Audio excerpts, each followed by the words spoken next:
எல்லோருக்கும் வணக்கம். Bank Nifty Nifty ஆப்ஷன்ல ஒரு சேஞ்ச் எடுத்துட்டு வர போறேன்.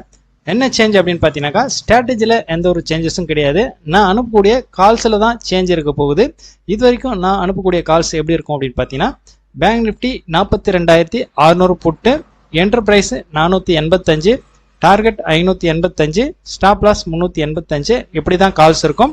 என்டர்பிரைஸ் தான் பார்த்தீங்கன்னா இங்கே டெக்னிக்கலாக இருக்கு. டார்கெட் ஸ்டாப் லாஸ்லாம் பார்த்தீங்கன்னாக்கா 100 point target 100 point stop loss அப்படின்றது நானா ஃபிக்ஸ் பண்ணியிருக்கிறது தான் பார்த்தீங்கன்னாக்கா இந்த டார்கெட் ஸ்டாப் லாஸ். ஸோ இப்படி நான் மெசேஜ் அனுப்பினாலும் என்ட்ரி எக்ஸிட் ப்ரைஸ் பார்த்தீங்கன்னாக்கா எனக்கும் உங்களுக்கும் கண்டிப்பாக வேரியேஷன் வருது. என்டர்பிரைஸில் டிஃப்ரெண்ட் வரதான் செய்யும். நான் 485 பை ஆர்டர் பிளேஸ் பண்ணிட்டு உங்களுக்கு மெசேஜ் டைப் பண்ணி அனுப்புறதுக்குள்ளே அது 490 இல்லை 95 வரலாம். இல்லை அப்படின்னாலும் 470 75 அப்படி 10 பாயிண்ட் முன்ன பண்ண இருக்கும் கண்டிப்பாக. ஆனால் இங்கே டார்கெட் இல்லை ஸ்டாப் லாஸ் இதில் தான் பார்த்தீங்கன்னாக்கா கண்டிப்பாக டிஃப்ரெண்ட் வருது. நிறைய பேர் கால் பண்ணி இந்த டவுட்ஸ் தான் கேட்குறாங்க. ஸோ அதுக்காக தான் பார்த்தீங்கன்னாக்கா எல்லாருக்குமே என்டர்பிரைஸ் எப்படி பொதுவானதாக இருக்கோ அதே போல் எக்ஸிட் ப்ரைஸும் பொதுவானதாக இருக்கணும் அப்படின்றதுக்காக தான் பார்த்தீங்கன்னாக்கா இந்த சேஞ்சை எடுத்துகிட்டு வரேன். நான் இந்த பிளானை சேஞ்ச் பண்ணுறதுக்கு இன்னொரு முக்கியமான ரீசனும் இருக்குது. இப்போ நம்ம 485 பை பண்ணிட்டோம். 585 சொல்லிட்டு டார்கெட் போட்டு வச்சுட்டு இருக்கோம். ஆனால் 580 வரைக்கும் வந்திருக்கு. பட் ஆனால் நம்ம டார்கெட்டை புக் பண்ணல, டார்கெட்டை அச்சீவ் ஆகலை. ஆனால் என்ன ஆகுதுன்னு பார்த்தீங்கன்னாக்கா இமிடியேட்டா 385 வரைக்கும் நமக்கு ஸ்டாப் லாஸ் ஹிட் ஆகுது.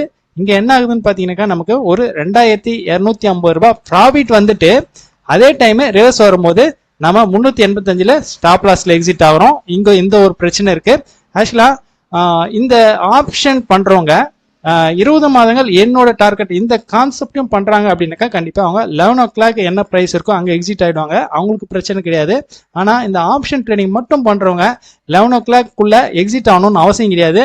வெயிட் பண்ணி எக்ஸிட் ஆகலாம். இப்போ அவங்களுக்கு தான் பாத்தீங்கன்னாக்கா இந்த பிரச்சனை வரும். 580 வரைக்கும் வந்துட்டு கீழே 385 வந்து ஸ்டாப் லாஸ் ஹிட் ஆகும். அவங்களுக்கு எக்ஸிட் எங்க ஆகுதுன்னு தெரியாது. ஒன்லி டார்கெட் தெரியும், ஸ்டாப் லாஸ் தான் தெரியும்.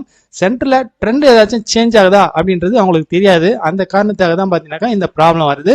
இன்னொரு ரீசன் என்னன்னு பாத்தீங்கன்னா, நாம 485 என்டர் ஆயிட்டோம். ஆனா எந்த ஒரு மூமெண்ட்டுமே இல்லை. 490 இல்ல 500 இந்த ரேஞ்சிலேயே தான் இப்போ ட்ரேட் ஆயிட்டு இருக்கு. அப்படின்னாக்கா ஒரு 1 hour கழிச்சு ஒரு 475 நமக்கு ட்ரெண்ட் ரிவர்ஸ் ஆகுது அப்படின்னா ஓரளவுக்கு டெக்னிக்கல் தெரிஞ்சவங்க 470 75 எக்ஸிட் ஆயிடுவாங்க.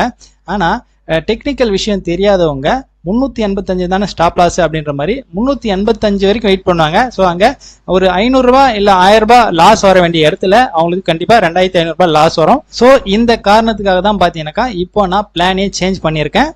இனிமே என்னோட கால்ஸ் எப்படி இருக்கும்னு பாத்தீங்கன்னாக்கா, பேங்க் நிஃப்டி 42,600 புட்டு, என்டர்பிரைஸ் 485 இது மட்டும் தான் இருக்கும்.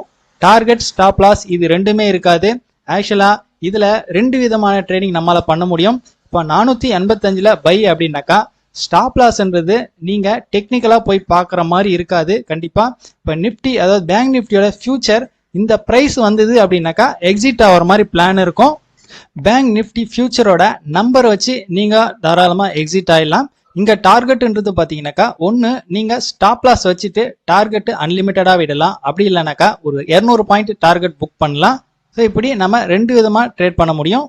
இந்த கால்ஸ் நாளையிலேருந்தே சேஞ்ச் பண்ண போறது கிடையாது. இன்னும் ஒரு 2 வாரம். இப்போ நவம்பர் 15 ஆகுது. இன்னும் ஒரு 15 நாள் டிசம்பர் 1ஆம் தேதியிலேருந்து கால்ஸ் இப்படி தான் வரும். இந்த புது கான்செப்ட்ல கால்ஸ் அனுப்புறதுக்கு முன்னாடி உங்ககிட்ட இந்த ஸ்டாப் லாஸ் எங்க எக்ஸிட் ஆகிறது, அதாவது பேங்க் நிஃப்டியோட ஃபியூச்சர் லெவல் எங்க வந்தா எக்ஸிட் ஆகணும் அப்படின்றத நான் உங்களுக்கு முன்கூட்டியே எக்ஸ்பிளைன் பண்ணிடுறேன். இப்படி புதுவிதமா கால்ஸ் அனுப்பும் போது என்டர்பிரைஸ் ஆகட்டும், என்டர்பிரைஸ்ல பாத்தீங்கன்னாக்கா ஒரு 10 பாயிண்ட் இல்ல 5 பாயிண்ட் வந்து முன்ன பண்ண வரும் கண்டிப்பா. ஸோ டார்கெட் ஸ்டாப் லாஸ் அதாவது எக்ஸிட் பாயிண்ட் எல்லாரும் ஒரே பிரைஸ்ல நம்மளால எக்ஸிட் ஆக முடியும். அதுக்காக தான் இந்த பிளான். 20 மாதங்கள் என்னோட டார்கெட் கான்செப்டுக்காக ஈக்விட்டி இன்ட்ராடே டோட்டலா இன்னைக்கு 6 ஸ்டாக் செலக்ட் பண்ணியிருக்கேன்.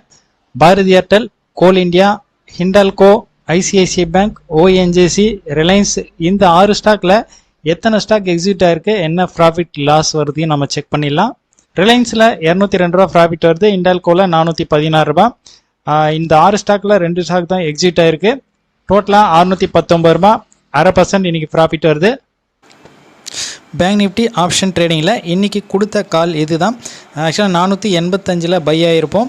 ஆனால் ஹையே பார்த்தீங்கன்னாக்கா 511 தான். நேற்று மாதிரியே இன்றைக்கி 2 லாட் போட்டு ஒரு 70 பாயிண்டில் ஒரு லாட் புக் பண்ணிவிட்டு ஸோ ஒன்று வந்து பார்த்திங்கன்னா ரிஸ்க் எடுக்கலாம் அப்படின்னு மாதிரி பிளான் பண்ணியிருந்தேன். ஆனால் 511 தான் ஹையே, அதுக்கப்புறம் வரல. ஸோ ரிவர்ஸ் ட்ரெண்ட் வரும்போது கட் பண்ணியாச்சு. டோட்டலாக இதில் 1570 ரூபாய் லாஸ் வந்திருக்கு. ஓகே, இன்னும் ஒரு 15 நாள் 2 வாரம் வெயிட் பண்ணுங்கள். ஸோ இனிமேல் அனுப்பக்கூடிய கால்ஸ் எல்லாம் ரொம்ப நல்லாயிருக்கும். ப்ராஃபிட்ன்றது பார்த்தீங்கன்னாக்கா அன்லிமிட்டடாக இருக்கும். ஸ்டாப் லாஸு மினிமைஸாக இருக்கும்.